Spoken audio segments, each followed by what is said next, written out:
Hello friends, here I am with ultimate time saver tip for busy mornings. How to freeze carrots and beans. If you notice, these are the most common veggies we use for breakfast, soups, sandwiches, pulaos, etc.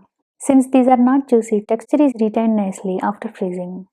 You will definitely love this as it's ready to use. Very handy, no need to thaw in advance. No washing and no cutting every time. Saves lot of time. Stays fresh for 6 months without preservatives. No need to buy frozen from stores. Also much useful when you have these in bulk to avoid spoiling. Let's get started. First thing, always you have to wash and chop before freezing. Should be ready to use from freezer. So let's wash veggies. These are baby carrots, pre-peeled. For regular carrots, peel the skin before washing. Then drain for 5 minutes. Pat dry in a cloth. Similarly, wash the beans. Drain for a while and pat dry. Then cut the carrots into desired size. I like small cubes, so slicing vertical and then horizontal gives even sized pieces. Chop the beans into thin pieces and discard the edges.